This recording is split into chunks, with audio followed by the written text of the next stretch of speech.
అందరికీ నమస్తే. నేను మాధురి. ఉదయం 6:30 ఆ ప్రాంతంలో సూర్యోదయం ఇలా ఉండింది. ఆ రోజు బాగా చలిగా ఉండింది. బయటకెళ్దామంటే మొత్తం పొగమంచే ఉందన్నమాట. మేము ఇంట్లో ఉయ్యాల మీద కూర్చున్నా గూడా మాకిదంతా కనపడుతూ ఉంటుంది. అక్కడ కనిపిస్తున్నాయా మీకు కొంగలు? నెమళ్ళు గూడా ఎక్కువ వస్తాయి అక్కడికి. ఉదయాన్నే ఇలా మొక్కలు చూస్తూ ఉంటే ప్రశాంతంగా అనిపిస్తది.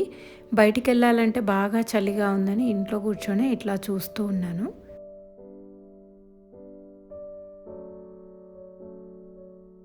పోయిన వారం వీడియోలో చెప్పాను గదా! క్యాబేజ్ నారు తెచ్చుకున్నామని చెప్పి. ఆ క్యాబేజ్ నారు నాటుకోవడానికని చెప్పి మా కిచెన్ బ్యాక్ సైడ్ కొద్దిగా మొత్తం భూమిని తడుపుకుంటున్నాము. మధ్య భాగంలో ఉండే ఆ క్యాబేజ్ ఆకును మొత్తం తినేసింది పురుగు. మరి ఆ మధ్య భాగాన్ని తినేస్తే రాదు అని అంటున్నారు. క్యాబేజ్ అయితే గడ్డ రాదు అని అంటున్నారు. మరి చూడాలి. మామిడి మొక్కలకు పాదులు తీస్తున్నారు.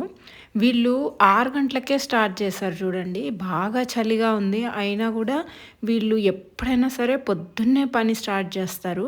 నేను నీళ్లు తెచ్చుకుందామని చెప్పి ఇక్కడికొచ్చాను. ఈ మధ్యలో వంట కోసం నేను డైరెక్ట్‌గా అప్పటికప్పుడు వచ్చిన ఫ్రెష్ వాటర్‌నే నేను వాడుతున్నాను. ఎందుకు ఓవర్ హెడ్ ట్యాంక్ నుంచి వచ్చే వాటర్ ఎందుకు వాడడం? అవి ఎట్లాగో వాష్‌రూమ్‌లో వాటిలో వాడుకుంటాం గదా! నేను వాళ్ళను అడుగుతున్నాననమాట. డైరెక్ట్‌గా ఇవే నీళ్ళు తాగుతారా? లేకపోతే ఏదైనా వాటర్ క్యాన్స్ తెచ్చుకుంటారా? అంటే ఈ వాటరే తాగుతామని చెప్తున్నారు. ముందు రోజు నైటే నేను జామాకులు తీసి పెట్టుకున్నాను కషాయం కోసమని. నేను ఎక్కువగా తోటకొచ్చినప్పుడు కొద్దిగా అక్కడ ఉండే ఆకులతో మాత్రం కషాయం చేసుకుంటాను.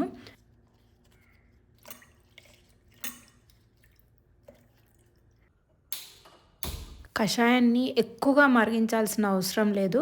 నీళ్ళు ఒక్కసారి ఒక్క మరుగు వచ్చిన తర్వాత మూత పెట్టి కొద్దిసేపు ఆగిన తర్వాత తాగితే మంచిది. ముందు రోజు సాయంకాలమే తెచ్చుకున్న పాల మీద మీగడ చూడండి ఎంత గట్టిగా ఉందో మీగడ. ముందు రోజు కొన్ని పాలు తోడు పెట్టాను. కానీ అసలు తోడుకోలేదు. నేను బాగా అబ్జర్వ్ చేశాను. మనము ప్యాకెట్ పెరుగు ఉంటది కదా! ఆ ప్యాకెట్ పెరుగుతో తోడు పెడితే నాకసలు ఎప్పుడూ పాలు తోడుకోవు. మరి ఎందుకనో తెలీదు.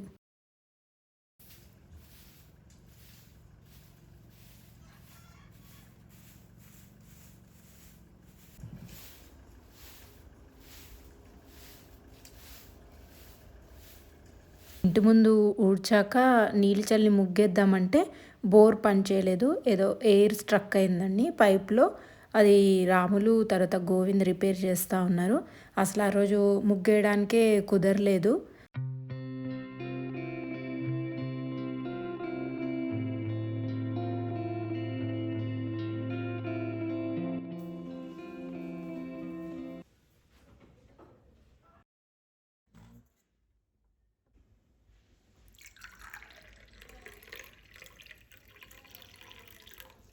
ఉదయాన్నే ఆ చలికి ఇక్కడ చెట్టు కింద కొద్దిగా ఎండబడుతుంటే ఇట్లా ప్రశాంతంగా కూర్చొని చెట్టు కింద కషాయం తాగుతుంటే అంతకన్నా ఆనందం ఏముంటుంది చెప్పండి.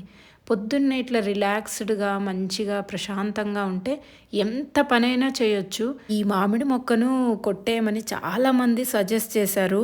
ఎందుకంటే ఇంటికి ఎదురుగా ఉంది, డిజైన్ కనపడట్లేదు అని ఎన్ని చెప్పినా నేను ఈ మామిడి మొక్కను మాత్రం కొట్టేయలేదు. మామిడి చెట్టు చుట్టూరా ఇట్లా పాదులు తీసుకుంటారు.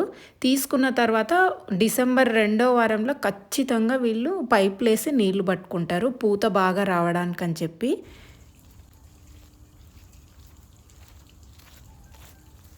ఏమైనా కూరగాయలు ఉన్నాయేమో అని ఎళ్తుంటే మధ్యలో నాకు ఈ ఎలుక కనపడింది చూడండి. అసలు ఈ ఎలుక చచ్చిపోయిన దాని మాదిరే ఉంది కదా! ఏం లేదు బతికే ఉంది. అసలు కదలడమే లేదు చూడండి. కొన్ని పచ్చిమిర్చి ఏమైనా కూరగాయలు ఉన్నాయేమో అని వచ్చాను. కాకపోతే పెద్దగా ఎక్కువ పచ్చిమిర్చి లేవు గానీ కొన్ని వచ్చాయన్నమాట. ఆ రోజు వంటకి సరిపడా వచ్చాయి. ఇదంతా కొత్తిమీర. కొత్తిమీర చాలా వేసుకున్నాం మేము.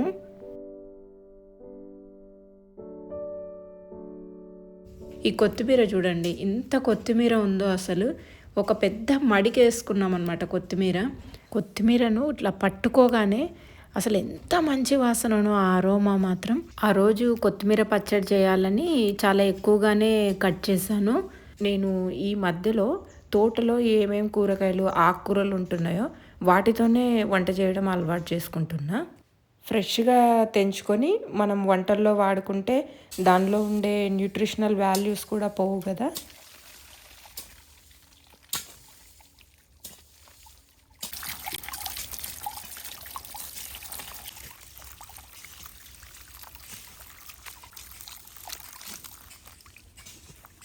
ఇక్కడ మేము గంగవాయల కూర వేసుకున్నాము. నేను ప్రతిసారి మర్చిపోతున్నాను. చూడకుండా తొక్కేస్తున్నాను. అందరూ అట్లాగే జేస్తున్నారు. నాకు తెలిసి అది ఎట్లా వస్తదో ఏమో ప్రతిసారి తొక్కేస్తూనే ఉన్నాము మర్చిపోయి.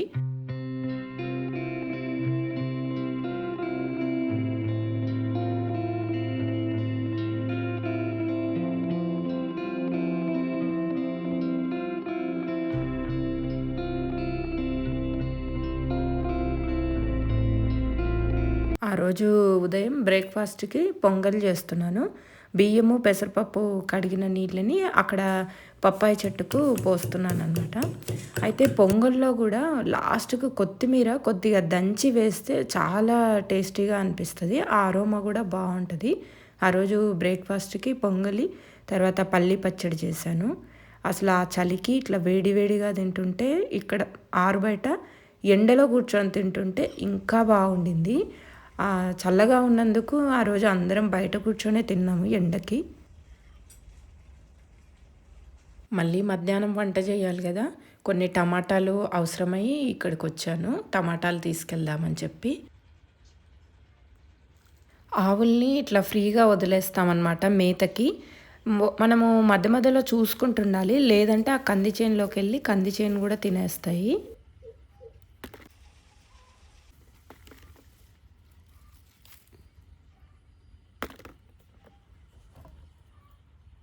పొలంకెళ్తే అసలు టైమే ఉండదు.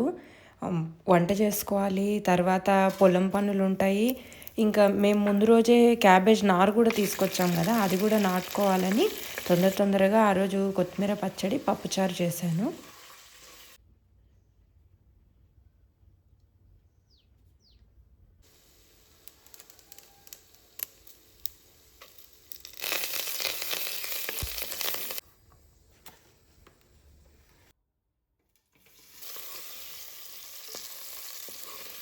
ఈ మధ్యలో నేను రోటి పచ్చళ్ళు చాలా ఎక్కువగా చేస్తున్నాను. ఎందుకంటే మనం పచ్చళ్ళని ఎప్పుడు గూడా ఎక్కువ ఉడికించము. అందుకోసమనే ఏదైనా నేను ఎక్కువ శాతం వెజిటబుల్స్ ఎక్కువ యాడ్ చేస్తున్నాను. వెజిటబుల్స్, ఆకుకూరలు వీటితోటి పచ్చడి చేస్తున్నాను. ఎందుకంటే దానిలోని న్యూట్రిషనల్ వాల్యూస్ ఎక్కువగా పోవు, ఎక్కువగా ఉడికించము. కాబట్టి అవే బావుంటాయని చెప్పి కనీసం ఒక రోటి పచ్చడైనా ఉండేలాగా చూసుకుంటున్నాను. పార్వతమ్మ, గోవిందు మళ్ళు చేయడం కూడా స్టార్ట్ చేసేసారు క్యాబేజ్ నారు నాటడానికి. నేను తోటకూర విత్తనాలు నర్సరీ నుంచి తెచ్చుకున్నాను కదా! అతనిచ్చాడు కదా! వాటిని కొద్దిగా నలిపేసి ఎండబెడుతున్నాను. ఎండబెడితే కొద్దిగా విత్తనం ఆరుతున్నట్లు అవుతుంది కదా! బాగా వస్తుందని. నాకు పొలంలో రోకలి, రోలు లేదనమాట. అయితే ఇది పార్వతమ్మ వాళ్ళే తీసుకొచ్చారు. వాళ్ళదనమాట ఇది. ఎందుకో నాకు ఈరోజు రోట్లో పచ్చడి దంచుదామని అనిపించి వాళ్ళని అడిగాను. వాళ్ళు ఇట్లా రోకలి ఇట్లా తయారు చేసుకున్నారు చూడండి. తోటలోనే కర్ర మా తోటలో టేకు కర్ర ఉంటే దానిపైన మొత్తం తోలు తీసేసి చేసుకున్నారు. నిజంగా మనం ఓపిక ఉండాలి, తెలివి ఉండాలి. కానీ ఏదైనా తయారు చేసుకోవచ్చు అని అనిపించింది. ఇంకా ఆ రోజు క్యాబేజ్ నారు నాటుకుంటున్నాము.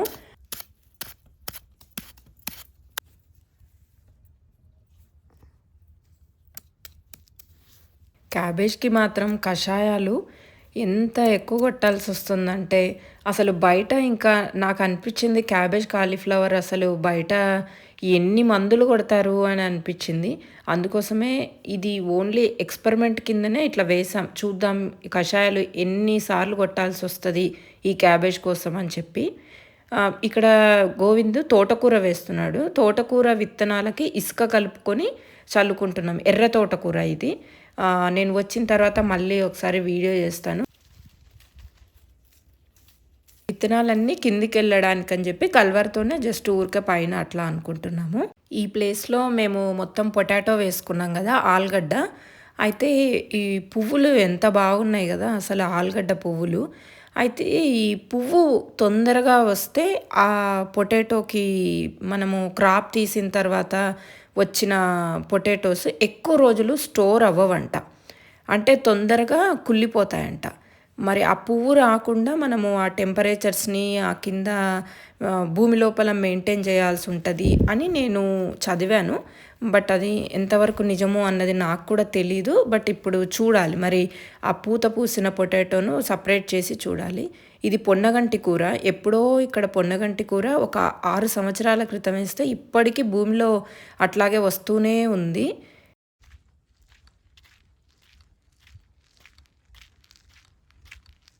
ఆవుల్ని అక్కడ కట్టేస్తాం గదా! ఆవుల దగ్గరికెళ్ళి అట్లాగే కంది చేను చూసొద్దామని వచ్చాను.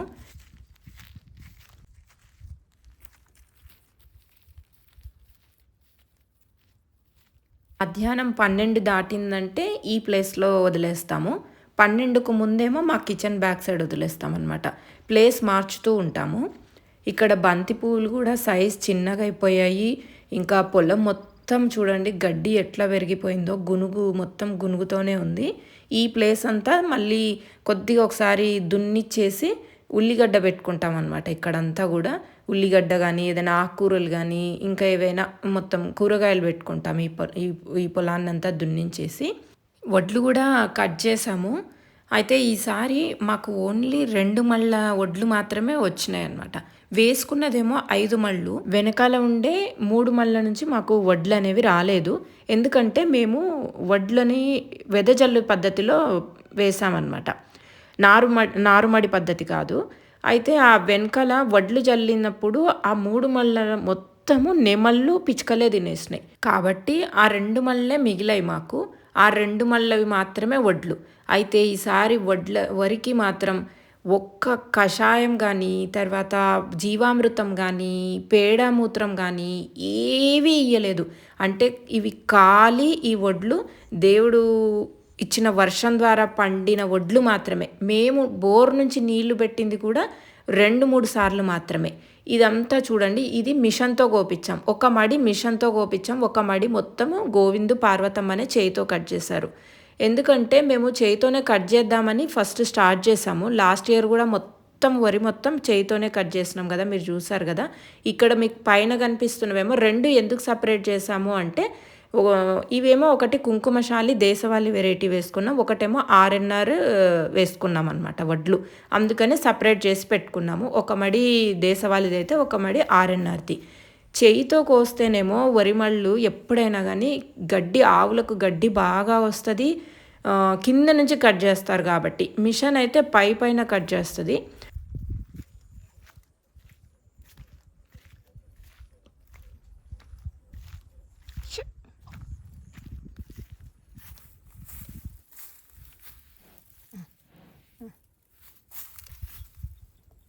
తిన్నావా?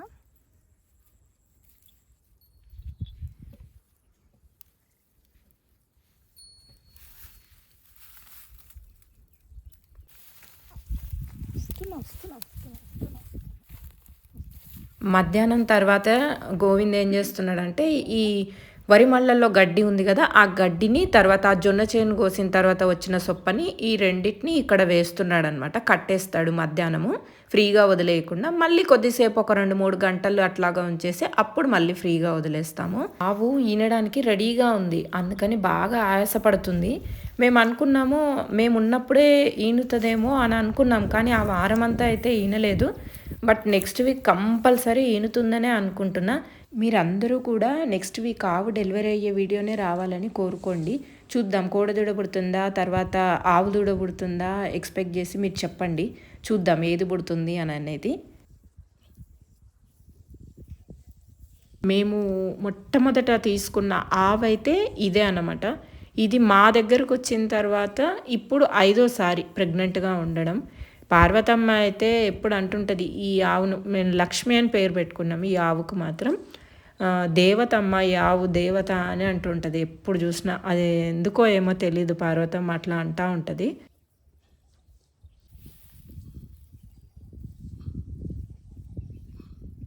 మీరు అబ్జర్వ్ చేస్తే తను ఆయాసపడేది గూడా మీకు శబ్దం వినపడుతూ ఉంటది.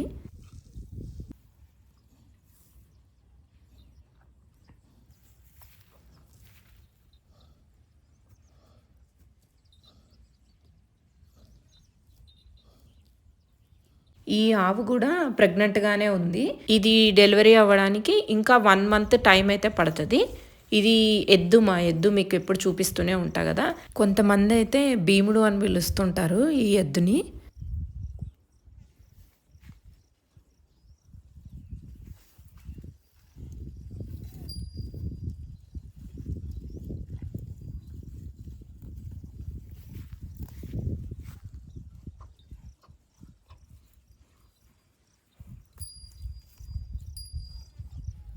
ఈ ఖాళీ స్థలంలోకి మేము కొద్దిగా నీళ్ళు గూడా వదులుతున్నాము. నీళ్ళు వదిలితే ఏమవుతదంటే కొద్దిగా పచ్చగడ్డి వస్తది.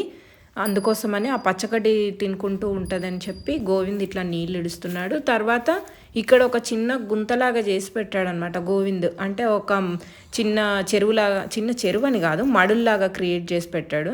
ఇంతకుముందు కాలంలో ఆవులు ఇట్లా నీళ్ళ మడులుంటే అక్కడ నీళ్లు తాగి, గడ్డి తిని ఇట్లా ఉండేవి గదా! అటువంటి వాతావరణాన్ని క్రియేట్ చేశాడు గోవింద్. ఇక్కడ కాలువ కనిపిస్తుంది కదా! అక్కడ వాటర్ వదులుతారు. ఈ కాలువ ద్వారా ఆ మడుల్లోకెళ్తాయి. ఆ నీళ్లు పారుతూ ఉంటాయి గదా! పచ్చగడ్డి గూడా బాగా వస్తది. వాటికి కావాల్సినంత పచ్చగడ్డి తినుకుంటూ, నీళ్లు తాగుకుంటూ ప్రశాంతంగా ఉండొచ్చని జెప్పి గోవింద్ ఇట్లా తయారు చేశాడు. నిజంగా ఇంతకంటే మంచి వాతావరణం ఏం గావాలి చెప్పండి వాటికి?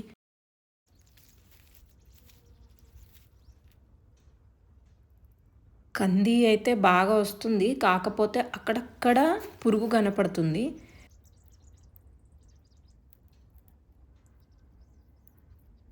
కంది మంచి సైజ్ వచ్చిందనే అనుకుంటున్నా.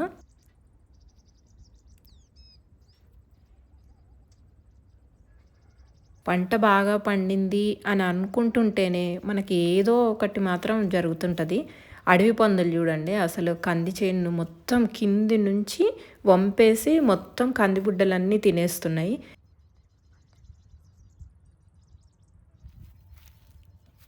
కొన్ని కొన్ని మొక్కలనైతే సగానికి ఇట్లా కట్ చేసేసినాయి చూడండి. అవి మరి మొత్తం తింటాయా అంటే తినను గూడా తినవు కానీ వాటికి ఏం ఆనందమో మరి మొక్కల్ని మొత్తం అట్లా పాడు చేయడం అంతా గూడా.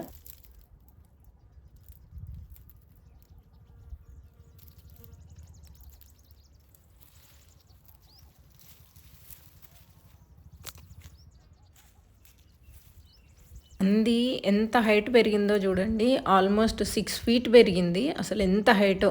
ఇక్కడ మీకు ఈ హైట్ కనిపిస్తుంది గానీ, ఇంకా ముందుకు పోతే అసలు మనిషి కనిపించడు కంది పొలంలో. అంత హైట్ పెరిగినాయి ఇవి.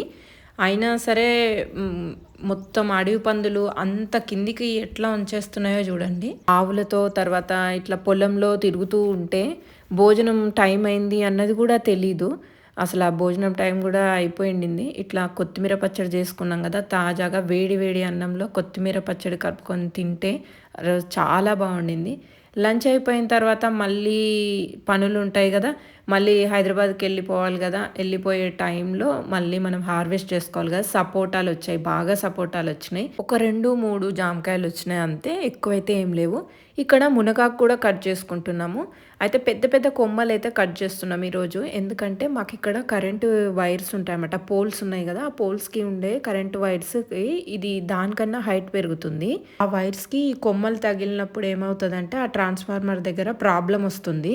అందుకోసం అని చెప్పి ఎత్తుగా పెరిగిన కొమ్మలు కట్ చేస్తున్నాము. అట్లాగే మనకు ఈ కూర గూడా అవసరం అవుతది గదా! అసలు ఈ మునగాకు తింటే మాత్రం ఎన్ని ఆకుకూరలకైనా ఇది సమానం గాదు మునగాకు మాత్రం. దీనిలో ఉండే పోషక విలువలు మాత్రం అద్భుతం అసలు. మునగాకుని మాత్రం వదులుకోకూడదు. కొత్తిమీర కూడా హార్వెస్ట్ చేసుకున్నాము. ఇదంతా కూడా నాటు రకం కొత్తిమీర. ఎంత బావుంటదో దీని వాసన మాత్రం. ఎంతైనా నాటు కొత్తిమీరనే. దాని టేస్ట్ గానీ, తర్వాత వాసన ఎంత బాగా వస్తదో. ఇక్కడ ఆలుగడ్డ మొత్తము గూడా పురుగు పడుతుంది. ఇంకా పురుగు పడుతుంది కాబట్టి ఏదైనా స్ప్రే చేయిద్దాము అని అనుకున్నాను. ఎందుకంటే లాస్ట్ వీక్ వచ్చినప్పుడే నేను రబ్బర్ ఆకులు అంటాం మేమైతే. తర్వాత కానుగాకు ఇవన్నీ చేసి కషాయం చేశాం గదా! అది స్ప్రే చేయించాలి. చిన్నగా ఆలుగడ్డలు రావడం కూడా స్టార్ట్ అయిపోయింది గదా! మీకు కనిపిస్తుందా? నేను తీస్తుంటే ఒక చిన్న పొటాటో కనిపిస్తుంది కదా! బేబీ పొటాటోస్ మాదిరి. మళ్ళీ మూసేశాను. చూస్తున్నాననమాట అసలు వస్తున్నాయా లేదా అని ఒకసారి చెక్ చేశాను. అయితే ఇక్కడ చూడండి క్యాటర్‌పిల్లర్స్ ఎన్ని ఉన్నాయో, లద్దె పురుగు అని అంటాం కదా! మొత్తం ఆకునంతా తినేస్తున్నాయి. ఈ క్యాబేజ్‌కి కూడా ఇదే ప్రాబ్లమ్ అనమాట. ఇప్పుడు కషాయాన్ని స్ప్రే చేయిస్తున్నా. ఇప్పుడు సాయంకాలం అయింది కాబట్టి సాయంకాలం పూట కషాయాలు స్ప్రే చేసుకుంటే చాలా మంచి ఎఫెక్టివ్‌గా పనిచేస్తది. పగలు కషాయం స్ప్రే చేసుకునే దానికంటే 3:30, 4 నుంచి ఇంకెప్పుడైనా ఇంకా ఎంత లేట్ అయితే అంత మంచిది. ఇక్కడ మేము లాస్ట్ వీక్ తయారు చేసుకున్న కషాయాన్ని స్ప్రే చేస్తున్నారు.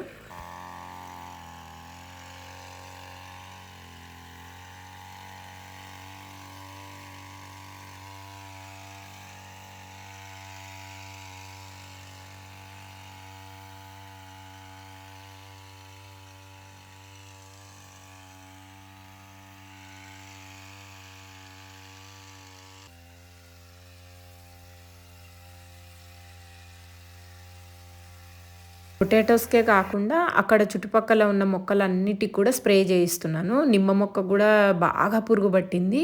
తర్వాత ఆ మల్బెరీ ఉంది కదా! ఆ మల్బెరీ మొక్కకు కూడా కొట్టిచ్చాను. తర్వాత ఇక్కడ చిక్కుడు పాదేసుకున్నాము. చిక్కుడు పందిరేసుకున్నాం కదా! దానికి కూడా బాగా స్ప్రే చేయించినాం. ఈ కషాయం క్యాటర్‌పిల్లర్స్‌కైతే బాగా పనిచేస్తుంది. వాళ్ళు ఏమో స్ప్రే చేస్తున్నారు కదా! అంతలోపు మేము ఇక్కడ పల్లీలు వేసుకోవచ్చులే అని చెప్పి నేను పార్వతమ్మ కలిసి పల్లీలు వేసేస్తున్నాము. మీకు లాస్ట్ వీడియోలో చూపించాను కదా! ఒక స్టీల్ బాక్స్‌లోన నేను పల్లీలు తెచ్చుకున్నాను. ఈ పల్లీలు మేము పొలంలో వేసుకోవడానికని తెచ్చుకున్నాను అని. అవే పల్లీల్ని మేమిప్పుడు వేస్తున్నాము. అంటే పెద్ద తోటలాగా ఏం వేసుకోవట్లేదు. మాకు కావాల్సినప్పుడు ఉడకబెట్టుకొని తినడానికి అంటే ఒక 2, 3 సార్లకొచ్చేటట్లుగా వేసుకుంటున్నాం. తర్వాత మళ్ళీ ఒక 10, 15 రోజుల గ్యాప్ ఇచ్చి మళ్ళీ వేసుకుంటాం. నీళ్లుంటే ఎప్పుడైనా వస్తాయి ఈ పల్లీలు. ఒక రైతుగా ఎంత దిగుబడి సాధించాము అన్నదానికంటే ఎన్ని రకాల పంటలు పండించగలిగాము అన్నదే ముఖ్యమనే అనుకుంటున్నా. ఈ సంవత్సరం ఎన్ని రకాల పంటలు పండించాను అన్నది నేను ఉగాది పండగ తర్వాత చెప్తాను. చాలామంది అడుగుతుంటారు, ఈ పంటకి ఈ భూమి అనువైనదేనా అని అడుగుతుంటారు. ఎలాంటి భూమిలోనైనా అన్ని రకాల పంటలు పండించవచ్చు. కాకపోతే దిగుబడిలో వాటి టేస్టులో తేడా ఉండొచ్చేమో కానీ భూమి అనువైనది కాదు అనేది ఉండదని నేను అనుకుంటున్నా. మళ్ళీ నా నెక్స్ట్ వీడియోలో కలుద్దాం. అంతవరకు సెలవు.